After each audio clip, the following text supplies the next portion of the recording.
All right. Well, it's 8:01. So, I was able to kind of get caught up on these bonus worksheets if you guys need extra practice. So, it should all be in here up to today and this weekend. I'll get these ones done and hopefully these ones done as well for next week. And then the replays should all be in there. And any questions on the homework? We kind of for the homework, we kind of had you do some like human factor stuff, supplemental oxygen, hypoxia, hyperventilation, stuff we haven't really covered, but it's also kind of like its own separate category in aviation. It's like a little tiny medical session. But any questions? I did. Nick, yeah, you go first, Sam, but I have some questions from previous that I No, finally got you go around to first. You doing. go first. Okay. Yeah, Well, it can be on anything. It doesn't have to be on this. okay.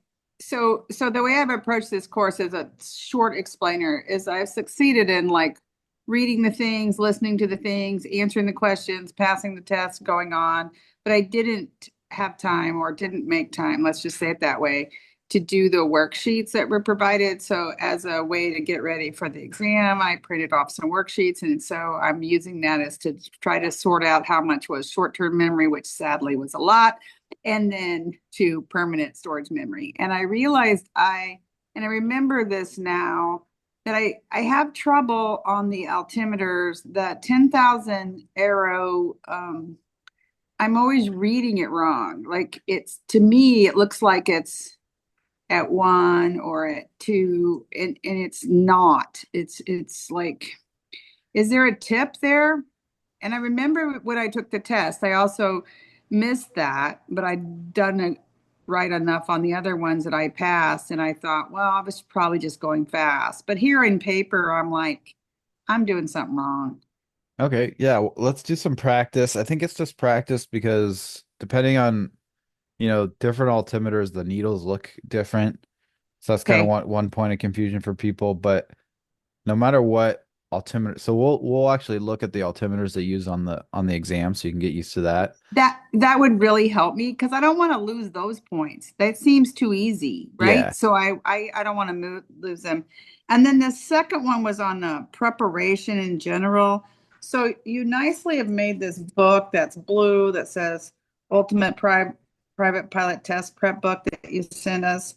And so there's that, and then there's the flashcards, and then there's the homework worksheets. Yeah, there's a lot. No, I'm not complaining. I'm grateful. But No, like I given know. But I'm trying I'm to decide what would work the best to try to get to the place of how much did I really remember versus what I think happened with me. I know my mind. I'm able to retain things for a little while. It's in that short recall memory. yeah. And then when I go back, I'm like, yeah, it's familiar. I can't quite remember. Which do you think would be the best to use? So I would say the book and the worksheets are meant for like if you want something like physical. Because I know for me, like when I study, like I kind of get sick of the computer screen after a Oh, while. same, So same. like I like to leave my home office and go, but still study somewhere else. And so like bringing something that's not a computer. Is So nice. that's kind of the goal of those. So it's not required, but that's like gives you an alternative study content that you can do physically. Um, if if our recommending like if are you saying like you're caught up on homework and you want to start kind of prepping? That is 100%. So I am caught up in homework, and I'm caught up on the homework as you have it assigned, but I recognize because I know that I didn't fully learn everything I was supposed to learn, even though I might have been caught up on homework. So So I'm trying to figure out what yeah. I call that spiral learning. What would be my most effective spiral back? Yeah, so if you were to go do the flashcards, like it's gonna pull from all the questions, so you're gonna get questions that you don't know. You could do that and just be like, just don't worry about the stuff we haven't covered yet. But what I would do, because all the quiz questions are like the questions of that category that you'll find on the practice test and the FA exam. So like I would go back and scroll through the lessons and be like, oh yeah, this one was tough for me. And just go through your, because you can go through your quiz results, right? Do you Mhm. know how to do that? Oh yeah. Okay. Oh yeah. So I had done a lot of this class before I started. And so what was very entertaining, I just want to share this with my fellow students, is when the first time I would go through, I'd say like get 85% or something. And then the second time I go through, I'm doing worse. And I'd be like, is this a cognitive decline or what? Yeah. Anyway, So I yeah, would I know. say find the ones that you remember you struggled on. Um, and then anytime, this is kind of what I would then kind of go to those questions and figure out why you got those wrong. So use the lesson, the video, the audio. If you can't figure out from that, or you can just reach out or put them in the Facebook study group and we'll all go and figure out, okay, well, why were you wrong? I think that question, why was I wrong, is super powerful when it comes to studying.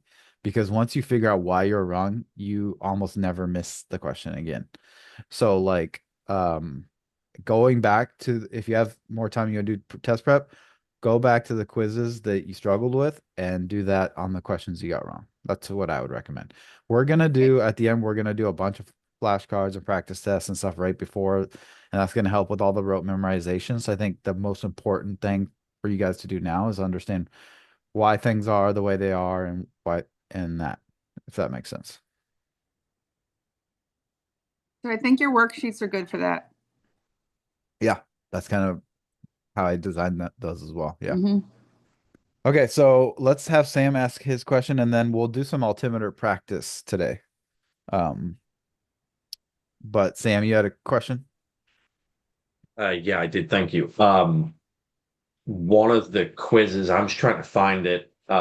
You know how we spent a little bit of extra time on the density altitude chart stuff, which I guess you can't see. One of the questions, I don't think it was in the wake turbulence and ground effect quiz, but it was either in the left turning tendency or the adverse yaw, or well, I guess no, it's probably in the density altitude one. That makes the most sense. Uh it was saying, look at figure eight. But it talked about. I'm gonna have to probably have you find it. I should have written it down. My bad. That's okay. I So think I what remember did the. it do? Um, that number, what looks like number 17. Can you click that real quick? This one or No, this one? 17. Yeah, that one. Oh well, I guess if it's referring to figure eight, you probably are right at the one. Your head is in the way for Oh, what is I it? can see. Yeah, yeah, it's like right where you are. So if you scroll down a little bit more, I'll be able to see it. I won't let me scroll. Hold on. Oh, no worries. Oh, you're good. You're good. Yeah, this is the one. This is the one. The one that you are like, This one right here? yeah. So it Okay. took me for a bit of a loop because it's kind of added a whole nother thing with, I think it is that one. Can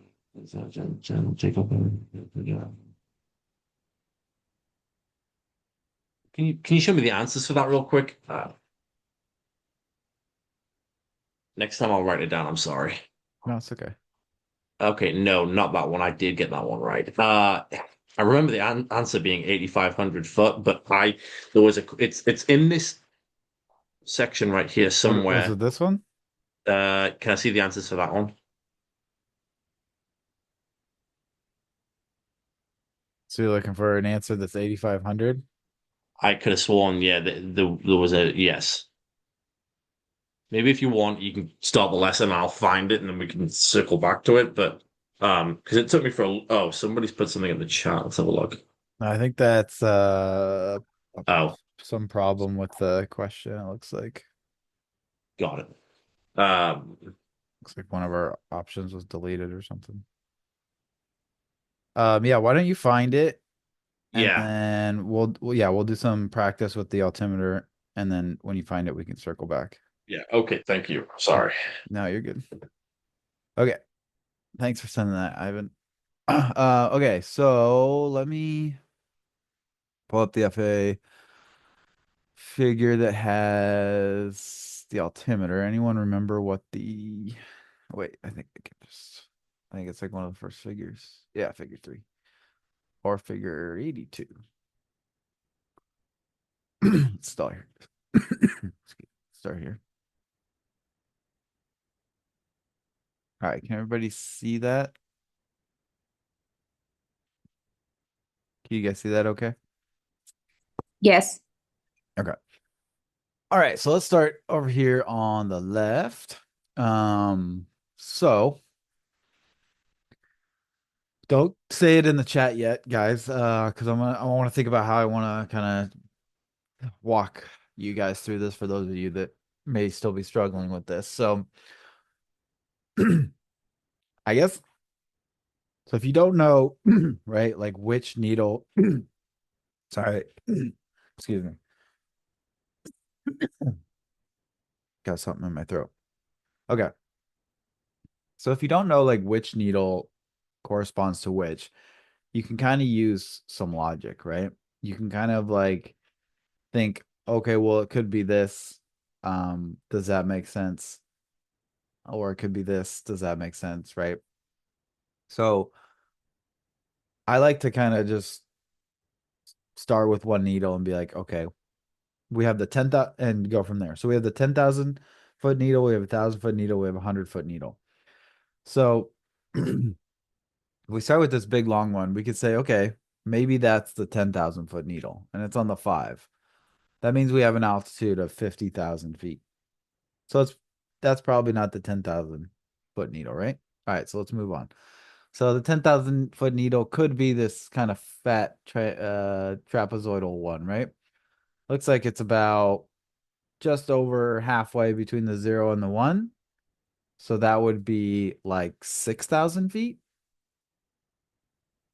And then, okay, so that could be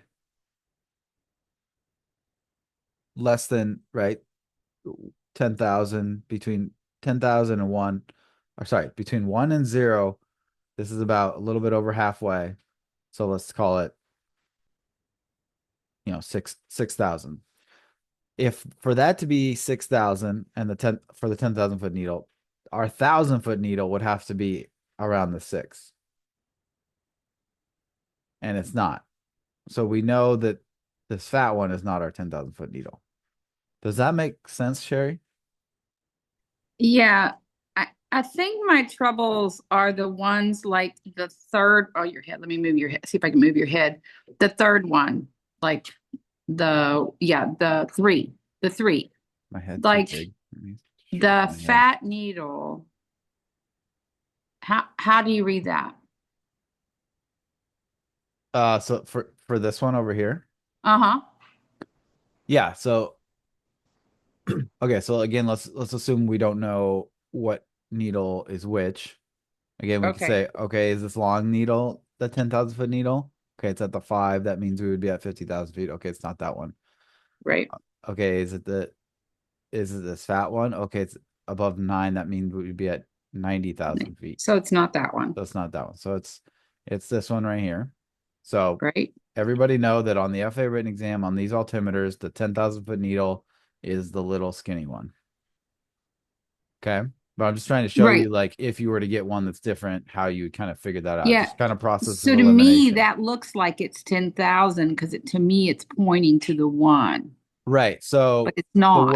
the way you kind of do this is then you have to use if it's close to a number, right? Yes. Especially this little one because it only reaches this far, so it's kind of hard to see where it would end up, right? Like this long one, we can kind of see, oh, it's right at the 5. This one, we kind of eyeball it. We could say it's right at the 1. Could say it's a little short of the 1. Could say it's a little long of the 1. That's where now we have to get the context of the other needles to kind of fully understand it, right? Okay. So if this is less than the 1, we would use 0 for 10,000 feet. And so now we look at, okay, this fat one is our 1,000 foot needle. That's at the 9, meaning it's above the 9. That means it would be like 9,000 for this needle. That makes sense if this needle were a little bit less than 1. Right? So I got it. yeah. So if this is less than 1, we use 0 for our 10,000 value. This is more than 9, so we use 9,000 for our 1,000 foot value. So 0 plus 9,000. Now we're at 9,000. Now we just add whatever our long one's pointing to, which is 500. So it's 9,500. So in this one, it seems like the little needle is a little less than one. The one in the homework, the little needle, I I guess I still don't see, like in this picture, I can see that. I would have read that as 9,500, but Is this the in one the in the, altimeter? that's okay. I just think Well, no, sometimes no, this is good. it's not fully clear. The, it's, I can't remember if it's in your test. The one I did this morning was the PDFs, the homework, and Pedostatic. Oh, the the one, PDF. Oh, the yeah, the PDF. altimeter, multiple choice, and both of those, the And little was needle this to the me, pedostatic one? yes, it's in the pedostatic. Okay, let me pull that up real quick. Yeah, so you kind of have to use when you're not sure what that's pointing to, You just have to use some reasoning, I guess. I'm looking at yeah, it back. you have to Still use the not sure I would have got context it right. of the others. Maybe I would have. There we go.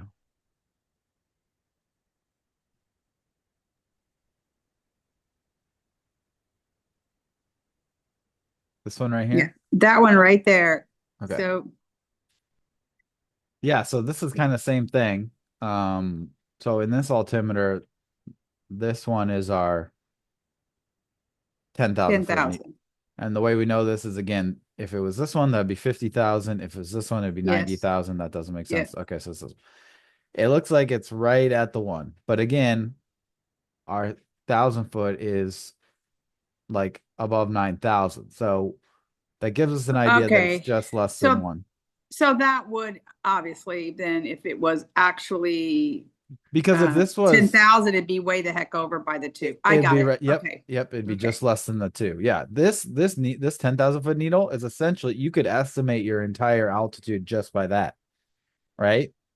If Yeah. you could be like, okay, it's just less than the 10,000, my altitude's probably like 9,500. Oh, boom. Look, it's 9,500.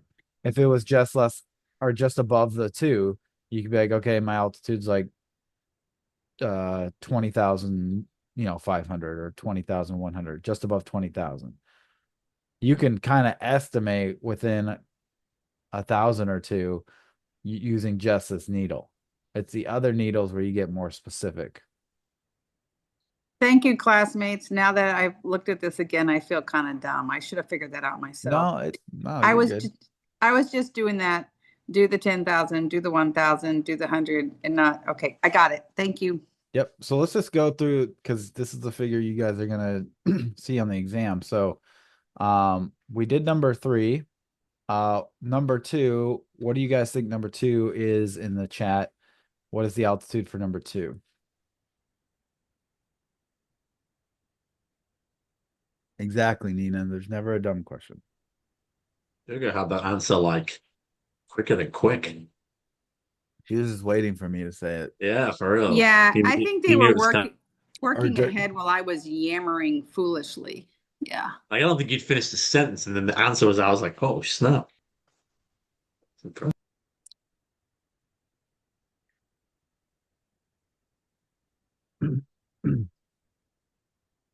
Durga, I said she.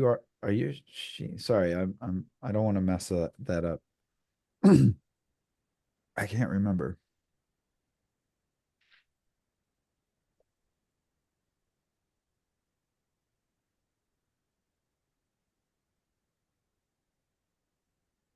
Yeah, Sherry's the IT one.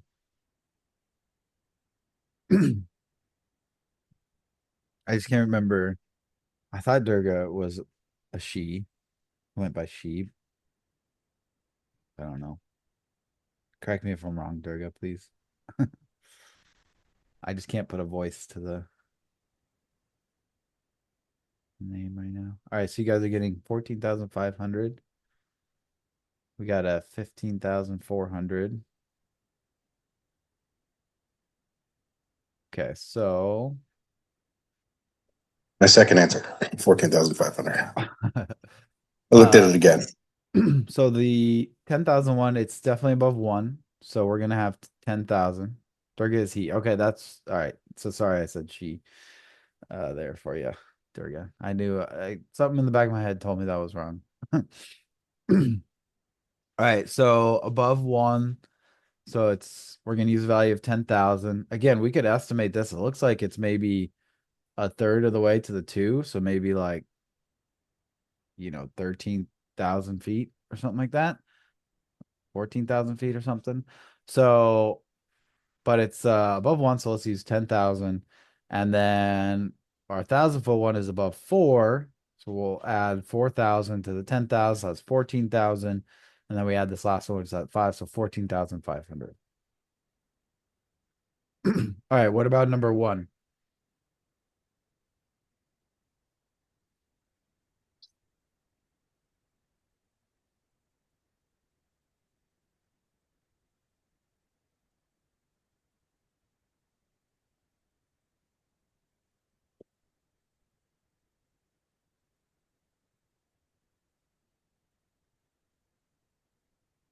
Yikes. You got this, Sherry. Take your time.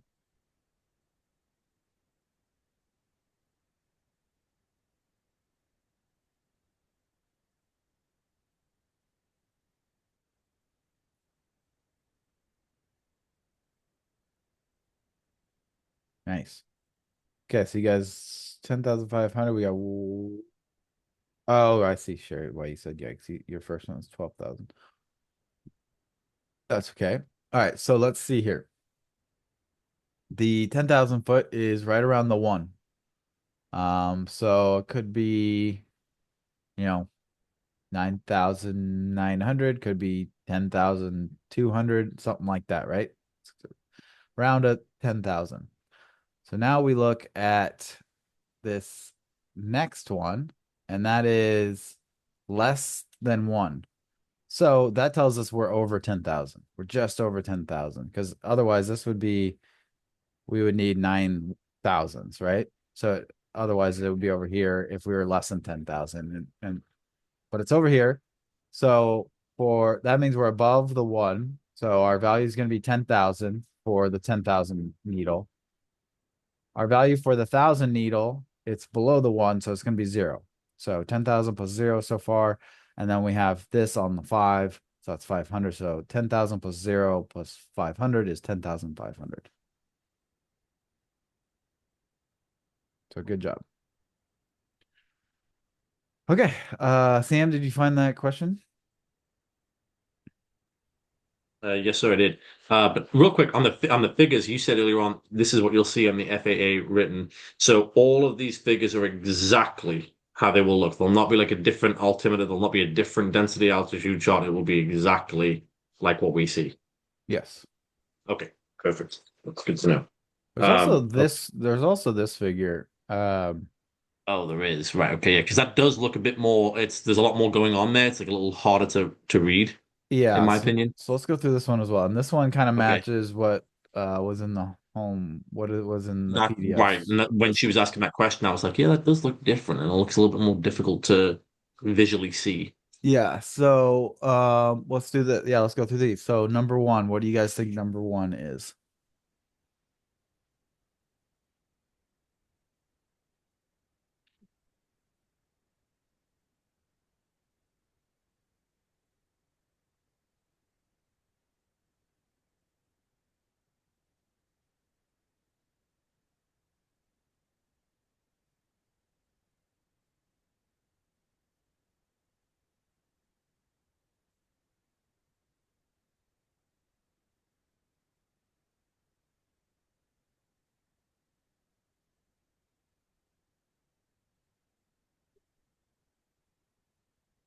It looks like you guys are getting 500. We got 5,500.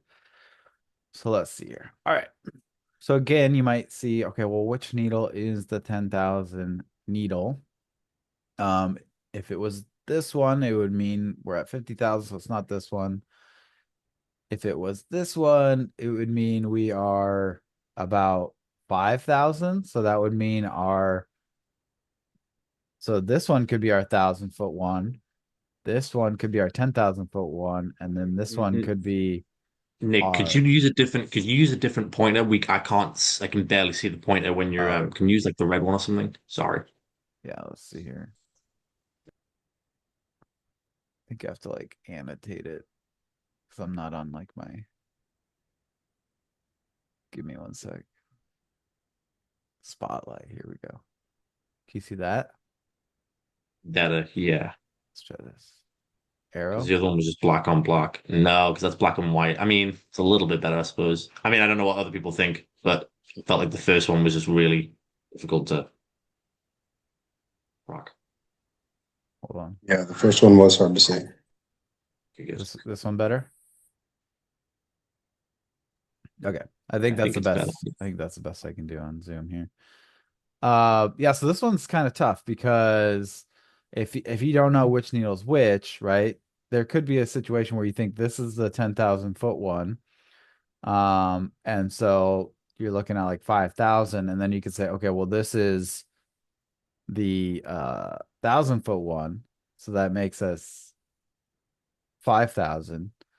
Um, and then this is just the 100-foot one, and that's 0. So we're at 5,000. But then luckily you have two other figures where you can kind of, okay, this one's not helpful to determine, because then also we could say, okay, this one is the long one is 10,000 feet.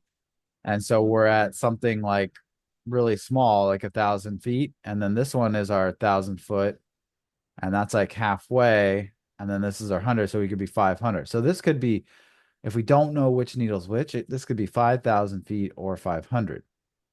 And then, so just looking at one, if this were me on the test and I didn't remember that this long needle is 10,000, I would then do reasoning on number 2 and be like, okay, so again, if um if this is our 10,000, this would mean we would be about 15,000 feet. So this would have to be around the 5. So this one actually kind of works too. Okay, let's see here. Maybe this third one. All right, so okay, this third one, yeah, this third one helps us. So if this was the 10,000-foot one, the short one, we're above the 9, so that's 90,000 something. So we know that the short one is not the 10,000. So we can go, okay, it's the long one. Does that make sense how I kind of did that if you don't remember that this long one is the 10,000 foot? Yeah, I've got a question for you on that. There won't be anything like ridiculous like that on the exam to throw off. Like we know by logic, we're not going to be 50, 60, 70,000, but there are in some exams So these really are the close. two figures on the exam. So you guys should just know that on this, it's the little guy is 10,000. The fat guy's 1,000. The long one's 500 or 100. And then, oops, go back up. And then on this one, the long one, real long skinny one is 10,000. The fat one is 1,000, and the long one is 100. So just the long one changes from, on this one, it just adds this long needle to it. Those are the 10,000. So you can just remember these two altimeters. If you don't, then you're gonna have to use reasoning like I was going to. And no, they're not gonna ask you a question where the answer's anything over 50,000 feet. Probably not even over 40,000, but I don't want to say. But yeah, you're not gonna get an answer that's like 75,000 feet or something like that. So that's why you can use reasoning, right?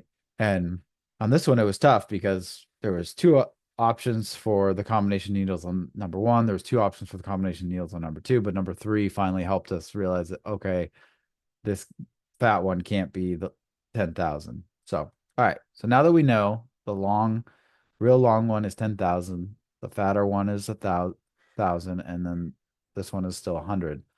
What is number one? Or you guys already did this, right? Yeah, he said 500. So yeah. So this one is really 10,000 foot is really close to zero. So okay, yeah, we could guess it's going to be around 500, but so our value for 10,000 is zero.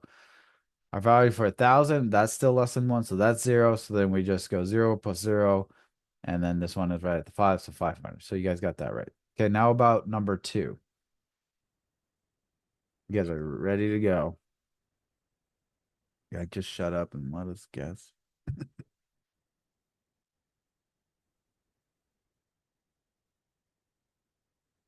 All right, looks like everyone's getting 1,500. So here again, we have close to zero, but a little bit more than this one. So yeah, maybe 1,000, 1,500, but our value for 10,000 is zero. Our value for 1,000 is going to be one. It's going to be 1,000 because we're above the one, but less than the two. And again, this one shows that we're about halfway between the one and the two. So already we're thinking, okay, we got zero for 10,000, we got 1,000 for 1,000, but it's halfway there. We could probably guess already that it's 15 around 1,500. But so we go zero plus 1,000 plus this last one, which is at the 500. So we get 1,500. So good job. All right, now number three.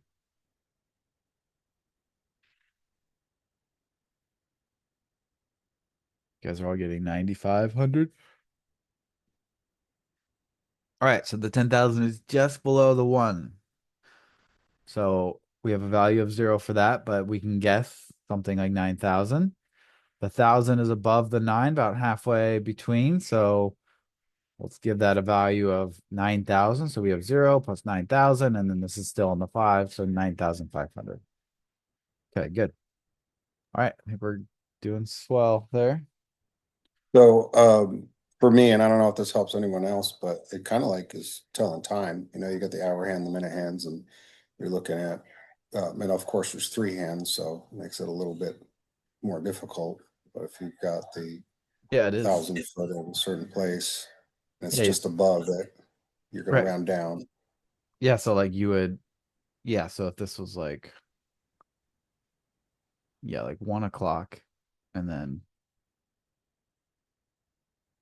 30 minutes, right? It's like 1:30. Yeah, it's like a clock.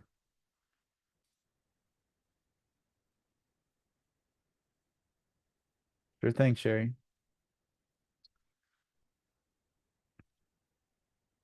Okay, Sam, did you find that question? Yes, sir. It is on the density altitude. It says refer to figure eight below. Determine the density altitude for these conditions. I think it was this one that I struggle with because it, Okay, so you know, refer to you figure eight. you Determine refer to the figure eight. this one. Determine the density altitude for these conditions. This one right here. Yes. Okay. So let's go to figure eight. So let's do this together here.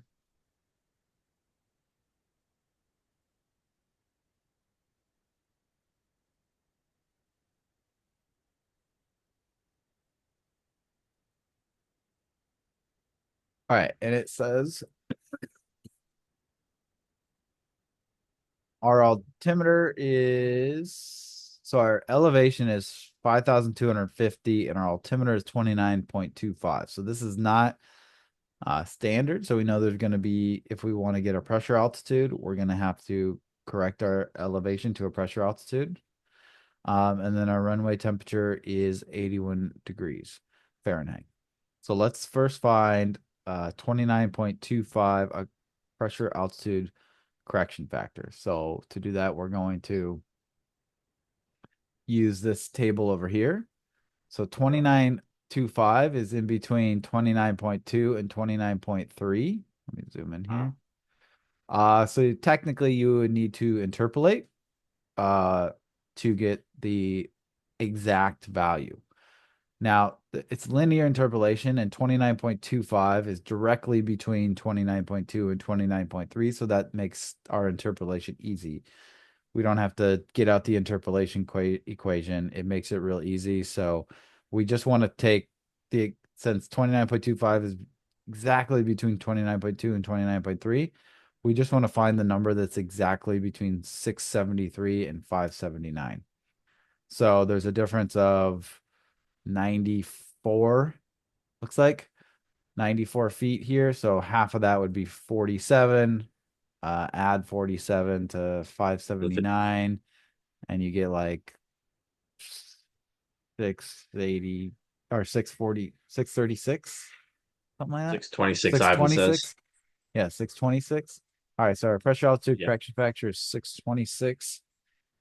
And so we have 626. So we add that to our elevation. So that's going to get us 5876 or 5876 for our pressure altitude. So 5,876 for our pressure altitude. So now, and then we have 81 degrees Fahrenheit. So 5,876. So 81 degrees Fahrenheit is going to be right here, just above that. I don't know if I can draw a line here, but we'll kind of eyeball it. And then we want to go, what did I say? I always forget. Like almost 6,000 for our pressure altitude. 76. Yeah. So we're going to go up to just below the 6,000 line, maybe like right here. And then we go over just below. So it's like Yeah, the answer was 8,500. Yeah, 8,500. Yeah. the closest thing. Huh. 80, Okay. 8,300, 8,500, anything around there would be.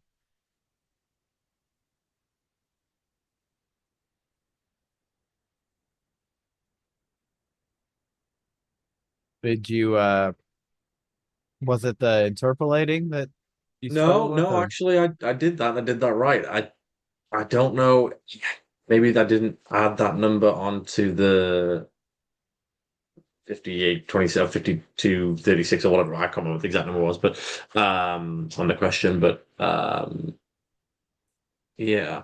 And it's very I don't easy know. to, especially the higher you go up, to get lost in these lines Yeah, you've visually. definitely got to use. I feel like you've got to use a ruler myself, but Yeah, no, absolutely. You should definitely use a yeah, ruler. yeah. Okay. What else we got? Any other questions?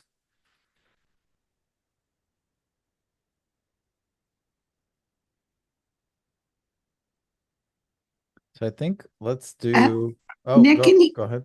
I'm sorry, can you, I answered your question incorrectly earlier. When you're in the quiz and I would go back at an old quiz and say, I wanted to find the questions that were wrong, can you review how I would find the ones I made a mistake on? Yeah. Let me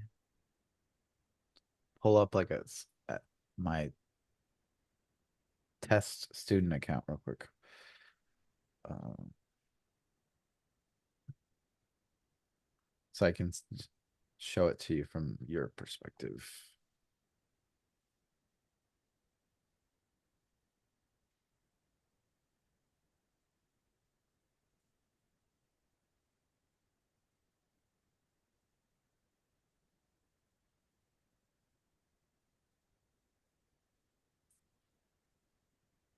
Okay. So, can you see that? Yes. Okay. So I would you can go to my grades. I'll show you both ways. So then you'd find this test account has like everything in it.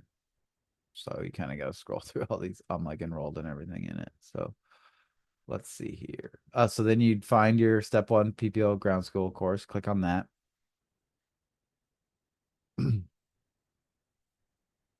And then what you can do is you kind of scroll down, see, what grade you got. And you can just click, let's see here. You can click on review. And then it's going to bring up your latest quiz results. Thank you. But also, if you scroll down, you can select different attempts. So if you wanted to go to, the first one, the first time you Sure. took it, you could go to Sure. that. But yeah. And I then have you a question. can also get, hold on one sec, and then you can also get, like, if you were in a lesson and then you did like take quiz, Yes. you can also just view previous attempts right here before you start the quiz. And then if you want to look inside the previous attempt, review that again, please. Yeah, so you just click the previous attempt. Oh, I picked a bad example. It's only got one question. I got you. But Okay. it would pop Okay. up, yeah. As Okay. soon as we select it, yeah. What was the question? On that score in the course where it shows the score, does it show like the highest as a default? Yes, I believe so. Thank Ivan, you. do you mean when you hit view previous attempts? Is that what you're talking about? No, like you show originally show its scores for each class all in one page. In the grades. In the grades, Oh, yes. So does it show like a less one you took or like the highest? I think it's the highest. Okay. Let's see here. And again, to repeat, you think the time spent on this part of your content would be the highest yield if I were to understand any that I missed? Yeah. Okay. I got a question for you. let's- Following along, I won't find that. What's that? Following along, going to my grades, right? Is Uh-huh. that where you were?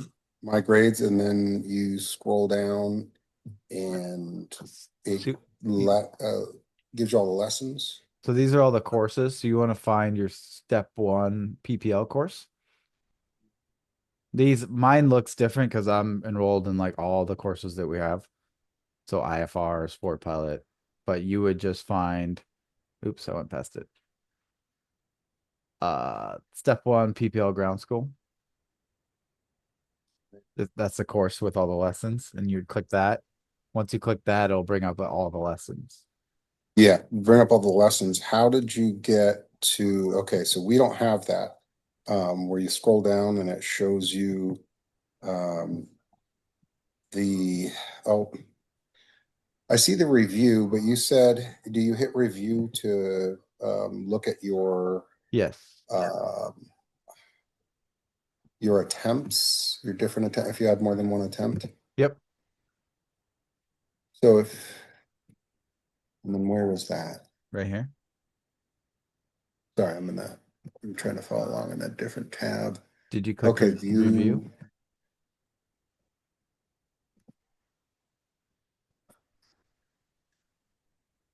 So if that doesn't pop up for me, it means I took, never mind, I had to scroll down. It was a long quiz that I Yeah, it'll be at coughed the up bottom, on. yeah. I did have to do, okay, I see it. Thank you. Yep.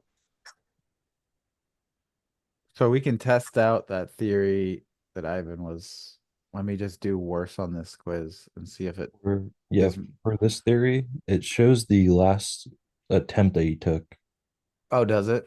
Yeah, so I have one that says 84% passed, but then it says failed. And then when I click review, it shows that I got a 70 on the last time I took it. Oh, okay. So it's the last one. Yeah. Okay, thank you. So Ivan, did you hear that? It's the last one. Yes, I did. Thank you. Yeah. I am gonna do an IFR VIP. I kind of want to see gauge interest, but sounds like a couple people are curious. Yeah. I feel like you should do it for free for those that signed up for your VFR. I agree. Come We on, all might Sam. sign He's up. got to eat. Come on. Absolutely. He's Yeah, got to I'm only, eat. I'm only messing. Yeah. Maybe like 95% off. I mean, Oh my gosh. Oh my gosh. he All right, knows I'm joking. 95% off, but it's $10,000. Yeah, I was gonna say you're gonna probably charge like $10,000 for it. Yeah. I'm just kidding. Merry Christmas. Um, Yeah. question for that, for those of us that will be going on to instrument, Mhm. when do you recommend taking that? Do you recommend we finish everything in private before we even start the instrument ground school? Yeah. I mean, you don't have to.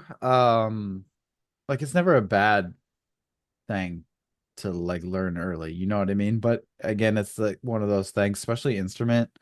There's a lot of procedural things that like if you don't use it, you'll lose it. So I definitely recommend where in private pilot, I always say like honestly do ground school first. Ideally do it and do a couple lessons towards the end, start getting your flight lessons at the end. So at the end they kind of mesh together and you once you take the written, you just go through the rest of your flight lessons. That's ideally for private pilot. For IFR, it's a little different because if you're going straight from private pilot to IFR, you don't exactly want to stop flying to do stop flying completely. You can, but you kind of still want to like fly and keep up your skills after private.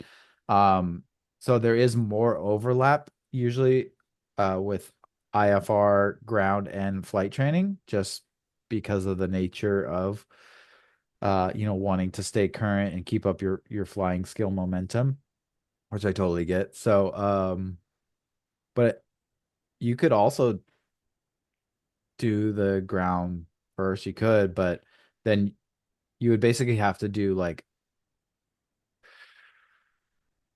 so again, the IFR written exam, you could take that whenever you wanted, as long as you have the endorsement. But again, you get 2 years to take your check ride for IFR. So you kind of got to think of these things.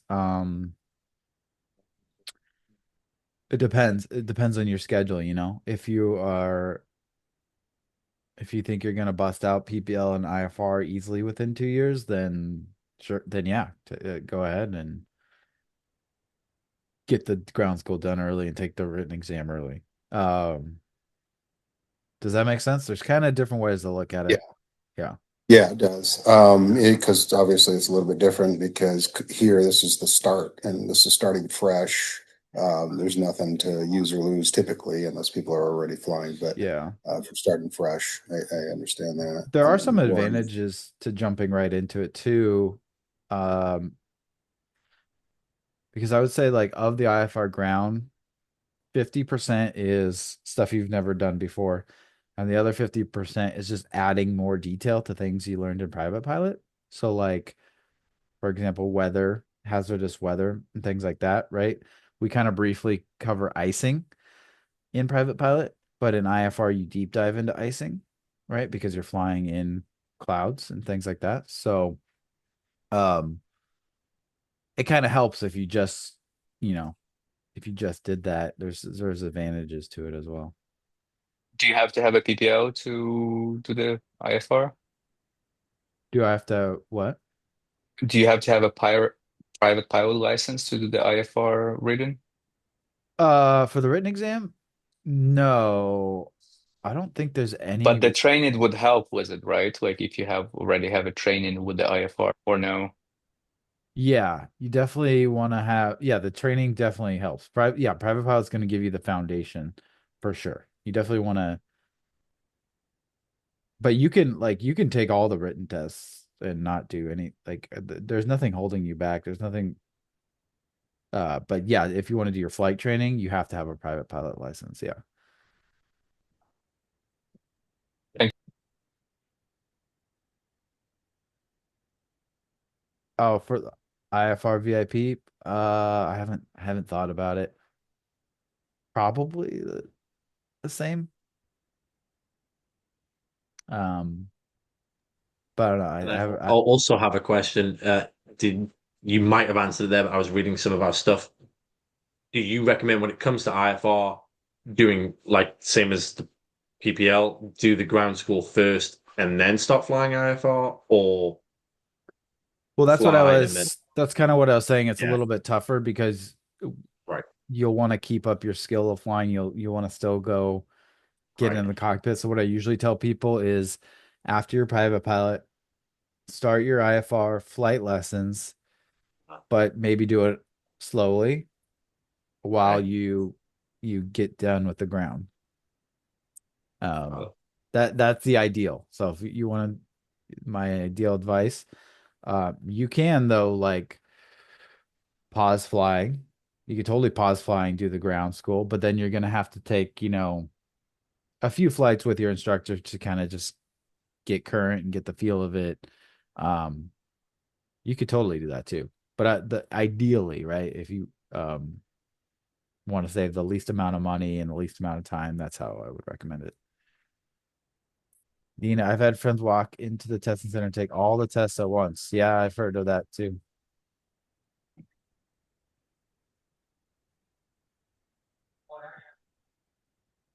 What would you say is feasible for flying, or actually, let me rephrase that. So, how feasible is it to finish all of it, the schools and ground school and licensing all the way through commercial within about 12 to 14 months? Obviously, it's full time. I think yeah, if you're doing it full time and it's private pilot, IFR, and commercial, I think that's very feasible. About how many hours or how many flights are you taking per week? The more flights per week, the better. Flight training is all about momentum. Um, and where students get into trouble, where it starts dragging on, they start spending and spending and spending without seeing any progress, is when they have gaps in their training. Flying skills are even more so if you don't use it, you lose it. Like you could go out and do a steep turn and just nail it, and then you take a week off and you go out and do it again and you can't do it anymore. And you're just like, what the heck? So just keeping that momentum of flying is really important. So again, as much as you can, if you're doing it full time, and I would say fly as much as possible that you're not stressed about it, you can afford it, and um at a minimum once per week.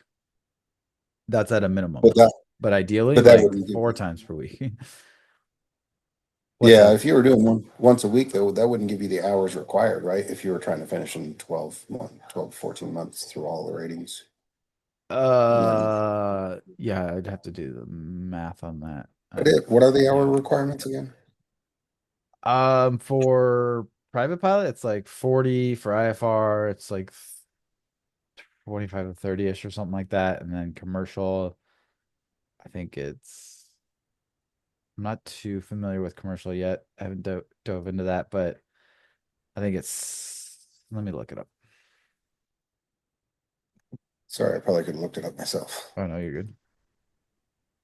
We actually have I love when I'm like, let me look something up, and I'm like, oh wait, I wrote something about that. We can just use part-time pilot.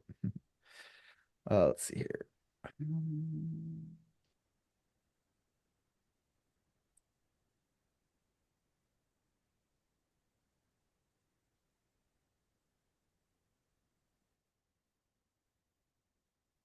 And now, are you trying to get to the airlines?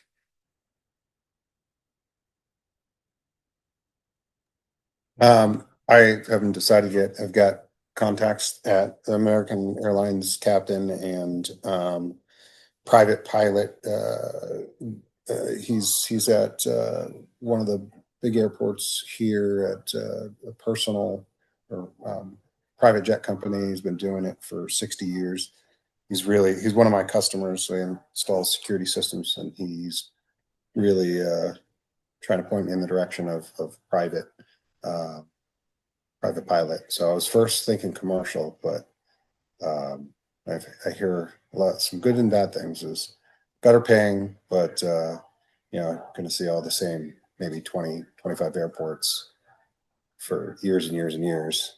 And so it sounds like the private pilot is a little more appealing as far as Well, exploring and seeing more different things.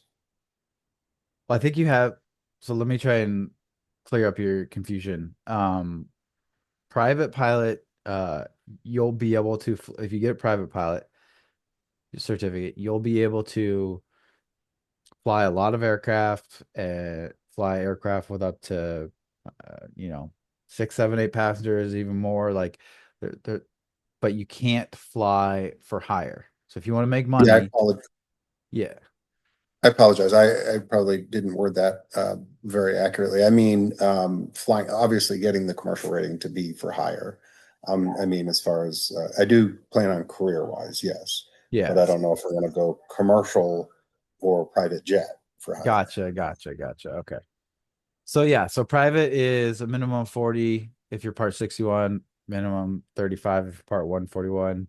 Um, don't make that think that part 141 is going to be cheaper because they have added requirements and it's usually never cheaper when compared to part 61. Again, it depends on how often you fly and how quickly you fly and how quickly you get through it. Everybody's different. And yeah, Manish, the average around the nation is probably 70 or even higher for private pilot. So again, everybody's different. These are just minimums. IFR, again, why I kind of struggle saying it's like you have to have 40 hours total instrument time. During your private, you're gonna get some of these times. Right? Like for 50 hours instruction cross country time, you're probably gonna get 10 to 15 of these during your private. So it depends on what you got during your private of how much more you're gonna have to get. But the majority is you're going to get instrument time and then more cross country time. And then for commercial, it's so yeah, I was way off, but but again, it's total flight time. So by the time you get here, again, it depends. Somebody could be at like 90, right? Possibly, but someone could already be at like 200 of total flight time. So that's kind of deceiving. It's not 250 hours more, right? Um, but you just have to meet all these requirements. And the new ones are like complex aircraft, but sometimes people get this during their instrument. Complex aircraft is retractable landing gear and controllable pitch prop. And then if you do want to, so this will allow you to fly for hire and you could get hired at like, for a private jet, private companies, right, that do private jets. But if you want to fly for airliners, you have to get an ATP certificate. So then that is where the big amount of time comes in because you have to get up to 1,500 hours total. So that's A they lot of these, call time building here. Once you get commercially time building, so a lot of people they become an instructor, and that helps them build hours with getting paid. And so that's also why you see instructors leave you for the airlines because as soon as they get their hours, they're just waiting for the call from the airlines. You can reduce those hours if you get a degree, in a aviation degree. If it's bachelor's, you can reduce it to 1,000, and if it's associate, you can reduce it to 1,250. But obviously, you're paying money for the degree, so it's not exactly a money savings. Um, but it is nice if you're gonna do the degree path. So, anyways, let's see here.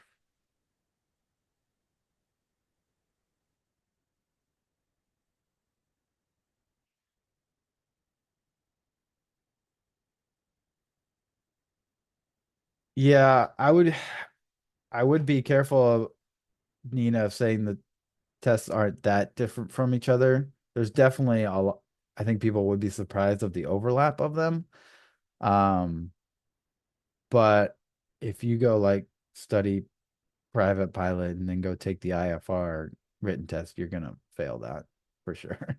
So there's definitely a good amount of overlap, but there's definitely new stuff each time. Or else why would they have a new test, right? Some of the really similar tests are like um the flight instructor written exams or the ground instructor written exams. Those are similar to the um, to what they teach, right? So like the ground instructor that can teach private pilot, you have to do that, but then you also have to take a fundamentals of instructing test. So there is another test, but those are the ones that are pretty similar. So if you do plan to do like CFI, you could take your like CFI or ground instructor test at the same time. But you have to get the endorsement as well. So all right. Any degree is good for hiring to count, right? Or it has to be related to aviation. For hiring to count, you mean like for for this restriction in hours to count? No, not for the restriction. I mean to say, if you're applying for an airline job and you have like some advanced degree, so is that degree is okay, or your advanced degree has to be related to aviation for it to count? I mean, Just it's always just in gonna, general. yeah, it's always gonna count as long as it's an accredited program. But like these airlines are people that are hiring, looking at many candidates. So it's not that it doesn't count, but it's how are these people that are hiring going to look at it? Like I said this on a podcast and I didn't mean to throw strays at people with art degrees, but I was basically saying like if you're gonna have a pilot's license and then have an art degree and go to the airlines, are you gonna look better than someone that has a pilot's license and has a degree in aviation management or aerospace engineering? No, you're not. But it's better than no degree, right? It shows things that you studied and you went through stuff and you finished something and you accomplished something. Uh, so it's definitely better than no degree, but there are certain degrees that are gonna look better to the people who are choosing who to hire. Yeah, it helps with hiring preference. It's a way easier way to say it.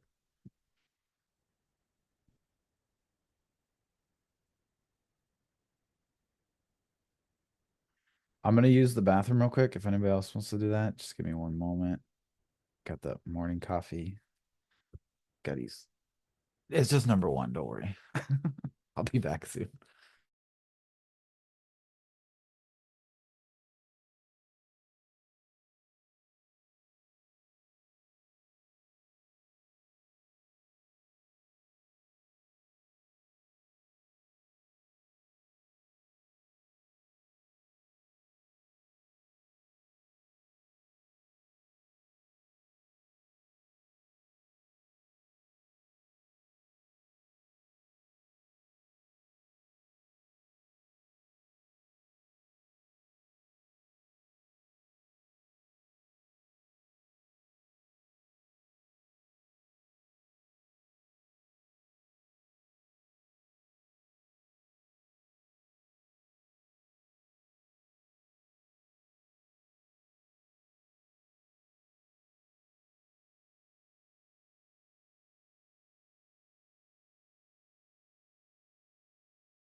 All right, I'm back.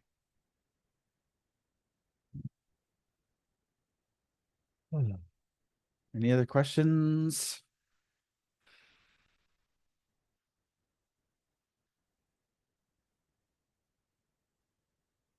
You guys want this link? Does a pretty good job of explaining the path to the airlines. Um,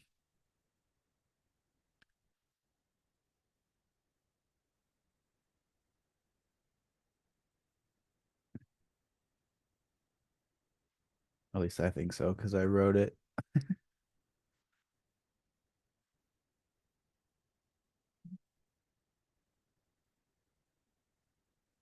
All right, no questions. All right, so let's do our giveaway then. So our giveaway is going to be, let me hold this up on a different screen.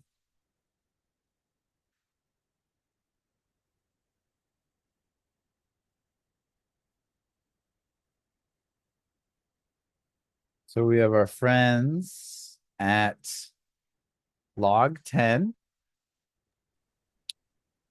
They do digital logbooks. So digital logbooks, you essentially pay a subscription, and instead of the paper logbook, you have it all on digital. And this isn't, I really recommend this, especially if you plan on flying a lot and you're going to the airlines. This could be really, really helpful. Because even in my private pilot, because I started and stopped a couple times, like my logbook got so messy and confusing. Like I had to completely rewrite it before my check ride, and I was going through it, the math being like, look at all these mistakes I made. Like, what the hell? Like when you're done and you're mentally exhausted from like a tough flight lesson and then you fill it out, like you're totally prone to making mistakes. And then you could also lose your logbook, right?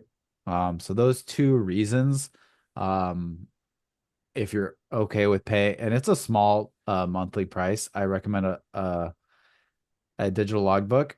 And then these guys are cool. And the reason I reached out to them a while back to see if, because my students were asking about digital logbooks, and I thought, okay, well, maybe we could partner with one or whatever, is they like help you transfer. If you already have a logbook, they help you transfer it into their system. And they have really good support. So that's cool. And then so what the giveaway is we're going to give out 3 of these. It's a year free. So you get a whole year free. Again, I know you kind of like that kind of gets you stuck in there if you use, it's kind of a marketing tactic a little bit, but I mean, if you could keep your paper logbook and then do this for a year and really see how you like it, I think it's really beneficial to have that backup all the time. And to it's also cool, they do like reports. So once you get towards, we were talking about the different requirements you have to have, this complex hours, this instrument time, this cross country. You can do reports that say like, okay, how many more instrument hours do I need? How many more commercial hours I need? And kind of helps you track that stuff. So pretty cool. So we're going to give away 3 of those today. And we're going to do the wheel and some questions. Spin wheel of names. I love this wheel thing. So give me a moment to write all the names here of everybody that's on.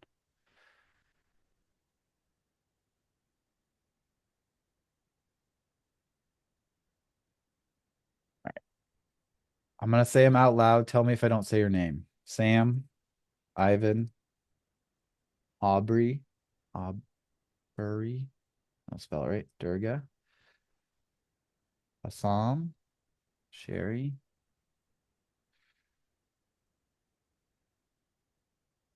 Jack, Jason, Manish, Nick R, Nick C, Nina, Ryan, and Tim. Did I miss anybody?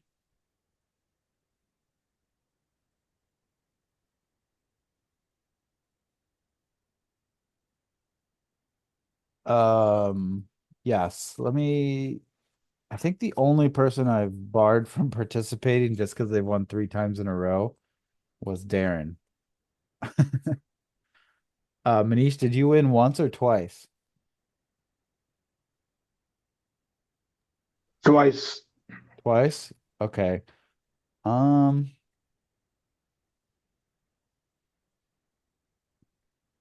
I think that's fine. If you, we'll say 3 times and you're cut off. Um, all right, so everybody's name is on there. All right, so bring this up. Can everybody see that? Yes. Yes. Cool. Now let me get some questions pulled up. But I think we need music. I'm just joking. I can't figure, I need to figure that out. I agree. It's just so fun. It is fun. I agree that music would be fun. But last time I tried to play music, Zoom like got rid of it. So we'll have to figure that out because that would be fun. All right, 1 second. Kind of getting everything sorted on my end here. All right, ready? Okay, here we go. First spin for a chance to win a year of LogTen Digital Logbook.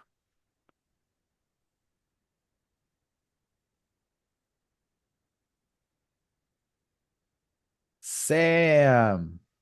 Hey. Sammy boy. All right, so 3 questions in a row. Okay. Yeah. All right. The opposing force to thrust is what? Drag. Well done. Let's stick here in drag. What type of drag is a byproduct of lift?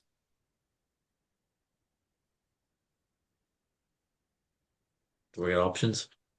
Yeah, I can give you options. I Okay, think I know, but A induced, B form, or C interference. can you ask the question one more time? Sorry. Nope. Yeah, you're good. Which type of drag is a byproduct of lift? A induced, B form, or C interference? I think it's induced. You got it. All right, let's move over to So, stalls here.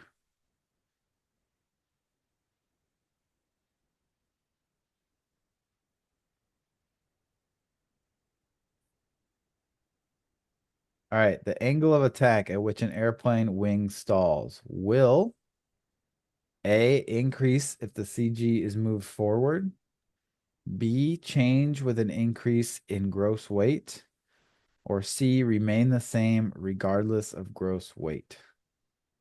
The angle of attack at which an airplane wing stalls will A, increase if the CG is moved forward, B, change with an increase in gross weight, or C, remain the same regardless of gross weight. I don't know. I don't think it's C. It's either A or B, I think. So what is the angle of attack at which an airplane wing stalls? Um, what do you mean? Like what is that called? The angle of, The critical angle of attack? yep. And then remember our lift equation? Mm-hmm. So Yeah. do you remember seeing weight in that equation? Feel like it did, yes. And it same amount of lift, the same amount of weight, or something to that effect. That was load factor. Oh, okay, okay. Um,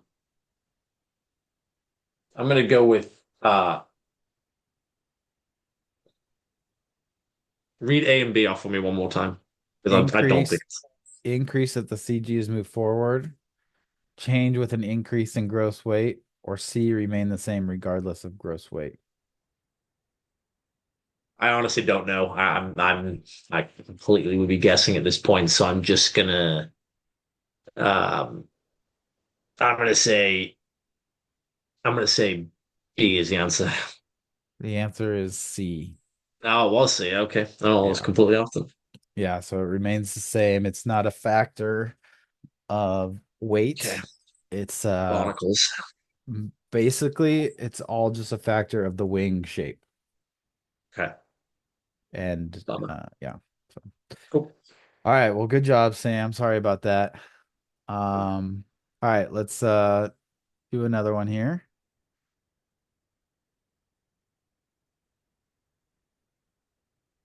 Oh, almost Sam again. Ivan. Great, let's start. All right, you ready? Yep. All right. The term angle of attack is defined as the angle between the chord line of the wing and the relative wind. The Yes. airplane's longitudinal axis, that one? Yes. Yep, you're right. Between chord line and the relative wind. Good job there. Switch over to lift here.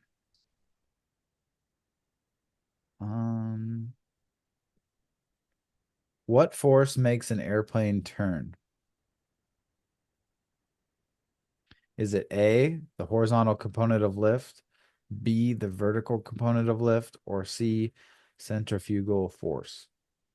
It's what was the B? Horizontal A was horizontal, B horizontal component of lift, B was vertical component of lift, and C or was horizontal component of lift. yes, you got it. All right, one more for the victory. Let's see here.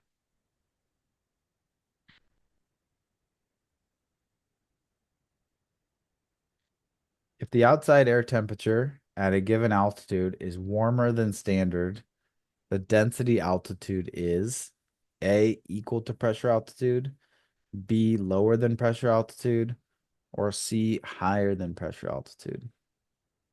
Always, let me think. I always confuse those two. Yeah, no, this is a thinker for sure. So the outside air temperature at a given altitude is warmer than standard. Density altitude will be higher than pressure, lower than pressure, or equal to pressure. It's gonna be lower because our performance is not gonna be the same. Am I right? So, so That's what density, right. I just want to, Dense. I'm going to give you one tip. Just because I also don't know whether you're saying density altitude or density. Just remember they're different when you're thinking about it. Density and density altitude are different. Oh, can you read the questions again? Yeah, if the outside air temperature at a given altitude is warmer than standard, the density altitude is equal to pressure altitude, lower than pressure altitude, or higher than pressure altitude.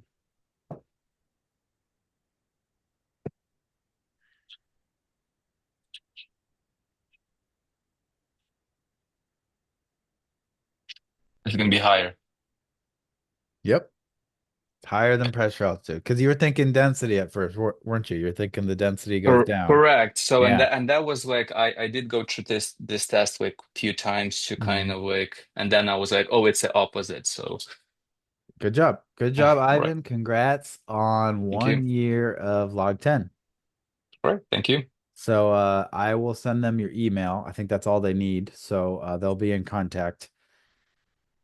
And by the way, the winners of the air stations, it took a little bit of time for them to get back to us, but they apologized for that and they said that they got in those to be shipped. So those should be coming your way for those that won the air stations. All right, let's do this again. To win 1 year of LogTen Digital Logbook, we have, all right, Manish, you get another chance.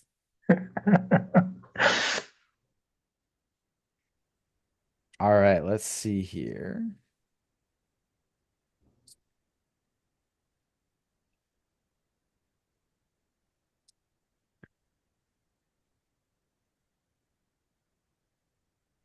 All right, when two aircraft are converging head on, what are they both supposed to do? Turn right towards each other. So I'll give you options. A, both turn towards the right. B, both turn towards their left. Or C, both turn towards the south. A. Both turns to the right. Yes. Good job. Okay, let's see here.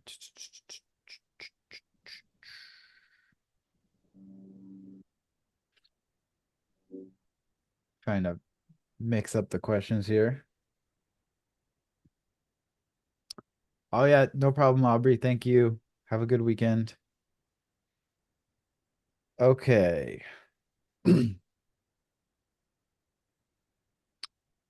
All right, what is the minimum visibility and cloud clearance required for VFR flight within Class Delta airspace? Class Delta minimum flight visibility.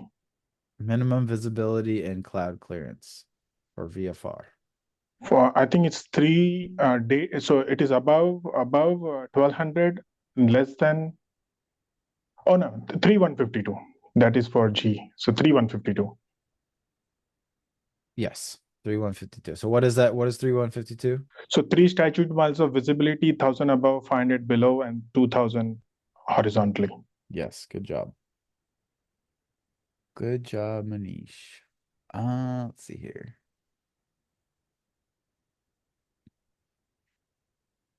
I'm gonna find a tough one for you.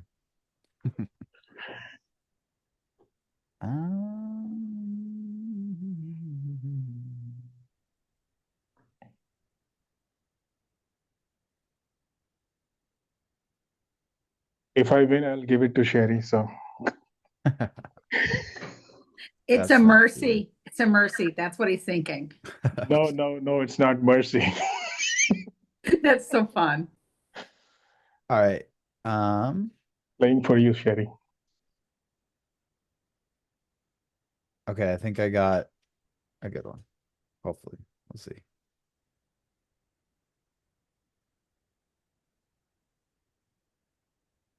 Advection fog occurs when A, warmer, moister, and stable air is forced up sloping terrain to areas of cooler air.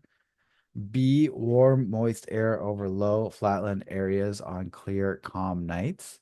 Or C, warmer and moister air travels via winds over an area that is C, cooler and dry. C. Answer is C. Yep, you got it. Hey, Congratulations. give it to Sherry. So it's from my side. Give it to Sherry. Sherry, do you accept? I accept that such kindness. That's I don't, nice, how you Manish. can't turn kindness away like that. Yeah, Thank you. that's really nice. So we had, why am I blanking on our first winner? It was Tim, right? Or Tim was our first winner, right? What's Sam? Oh, no. Or who was our who just why am I blanking? Looking on this. I was Is- Ivan. Yeah, thank you. Sorry. Sorry, Tim. He's like, sure. Yeah, it's really nice of you, Manish. All right. All right, one more. Here we go.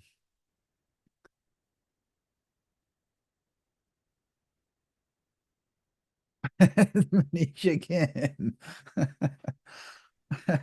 This You knew wheel, something. this wheel loves you. All right, let's do it again. We'll spin it again. Maybe I should just take your name off. And Aubrey just left. Aubrey, you still here? No, she just left. All right, let's see here. Let's take off a couple names here. Sorry. All right, here we go.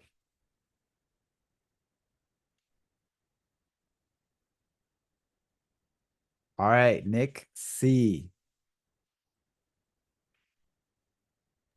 Let's do this. Let's do this.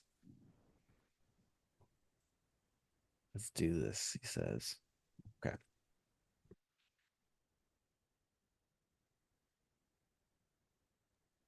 Thanks, Sam. All right. In a METAR, you see VRB 10KT. What does VRB mean?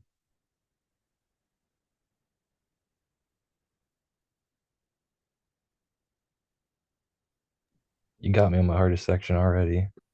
Sorry. VRB 10. I'm going to put it in the chat. That's what you see in a METAR.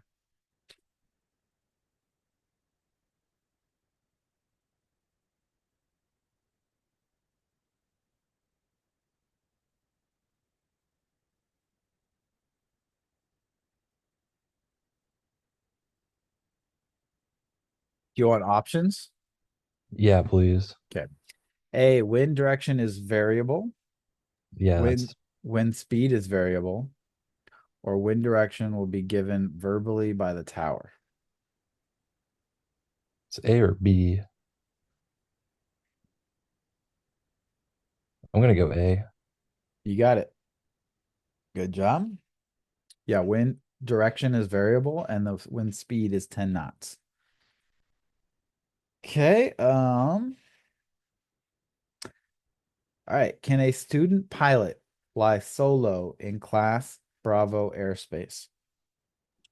Yes, with the certain endorsements or the correct endorsements. You got it. Well done. Let's go back to stalls here. I think we left some meat on the bone there. Let's see here.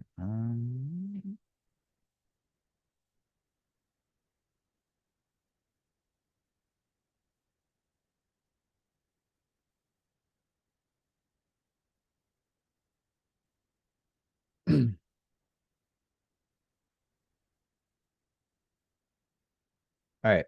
During an approach to stall, an increased load factor will cause the airplane to A, stall at a higher speed, B, have a tendency to spin, or C, be more difficult to control. During an approach to a stall, an increased load factor will cause the airplane to stall at a higher speed, have a tendency to spin, or be more difficult to control. B? Have a tendency to spin? Yeah. No, unfortunately, it's stall at a higher airspeed. Remember, load factor increases our stall speed. Sorry about that, buddy. All right, we'll do another spin.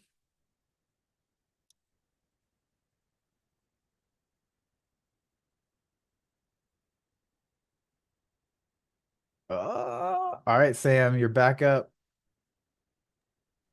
You I ready? am literally receiving a phone call right now. Can you give me 30 seconds? Sure. Thank you.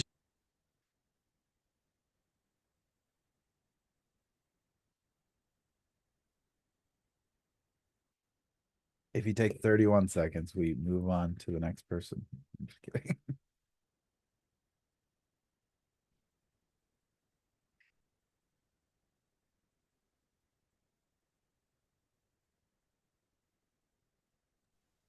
Okay, so it was somebody confirming an appointment for this afternoon, so I knew it was going to be quick. All right, Okay. let's try this thing. Okay, recovering from a stall always requires A, application of full power, B, increasing airspeed, or C, decreasing the angle of attack. See, You got it. Well done. Okay, let's see here. One out of three.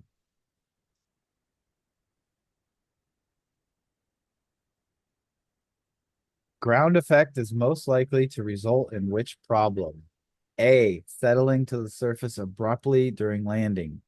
B, becoming airborne before reaching recommended takeoff speed. Or C, inability to get airborne even though airspeed is sufficient for normal takeoff needs.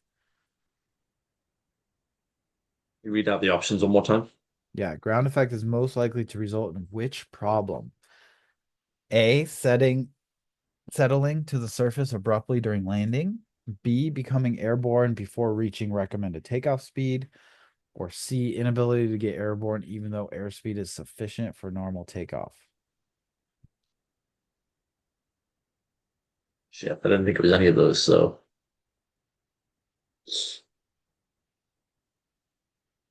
What does ground effect do? well, I thought like ground effect makes you float. If you well coming in for landing, certainly you can just kind of you can't get down. Like wind shear would put you down abruptly. I think ground effect would keep you floating. Then I feel like if we're talking about takeoff performance, you would struggle to take off at your normal indicated airspeed. So that makes me think the answer is C. Is that am I at least on the right lines there? Am I So making sense? try and think of ground effect that it's more you're right. On landing, it does contribute to floating. Right. But at its more fundamental level, what is it? What is ground effect caused by? What is it caused by? Yeah. Like what is its fundamental definition? I don't know that I can give you its fundamental definition right now. Give me the options one more time and I'll give you an answer. Okay. Settling to the surface abruptly during landing, becoming airborne before reaching recommended takeoff speed, or inability to get airborne even though airspeed is sufficient for normal takeoff needs. I'm gonna go with B. You got it. Yep. Oh, good. So Yeah. it But aids. then you're not gonna be able to maintain it, right? It's gonna Yes. bring you up, but you're gonna struggle for climb performance. Yeah. So when we're close Okay. to the ground, it helps us by reducing our induced drag and increasing our lift. Okay. Thank you. Yep. All right. One more.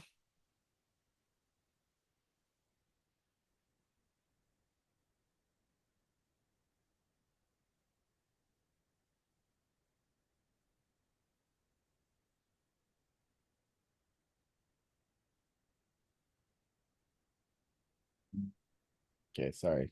It's like need to refresh my page or something. Or just find your easiest question. Okay. I wanted to do an adverse yaw one, but it's like something's going on. Come on. Sorry.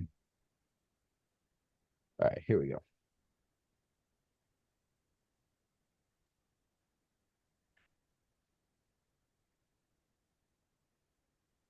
When entering a roll on an aircraft, the pilot turns the yoke to the left. Which aileron is deflected down and which is deflected up? Hold on. I know the answer, but I confuse these two every single time. So I know you're gonna give me the answers, but I'm just thinking about it. So you're rolling to the left. Yeah. So here, I get a little airplane.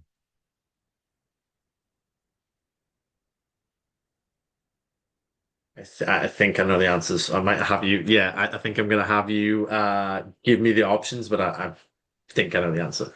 Okay, so in this rolled left, is it the right aileron goes up and the left aileron goes down? Or is it B, the right aileron went down, the left aileron went up? Or is it that they both went down? It is E. Yep, you Oh got my it. God. Yeah, so the wing that goes Yeah. up, it gets more lift because our aileron drops down, increases our angle of attack, increases our lift, and it goes up. Nicely done. All right, Cool. you won, Sam. Thank you. Oh boy. All right, so Sherry, Sam, and Ivan. Manish, thanks again for the kindness. I appreciate that. All right.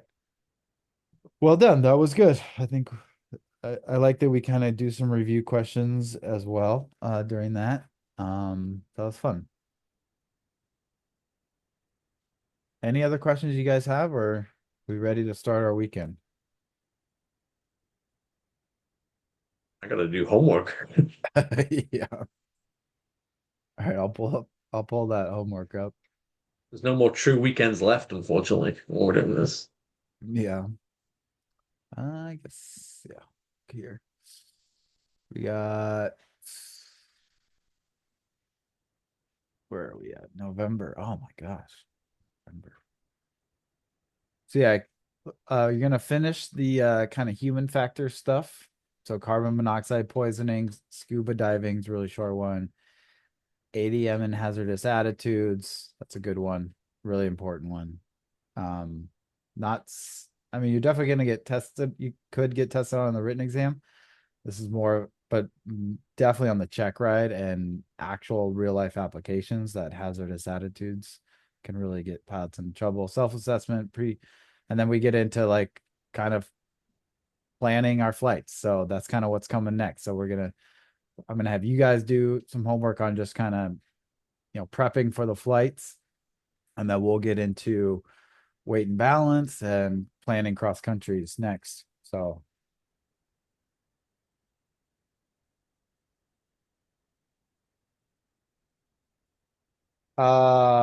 nothing. I got your emails, so I'll hand those off to LogTen. Yeah. Thank you. All right, guys. Have a good weekend. Reach out if you have questions. Good work. Bye. All right, see you everybody.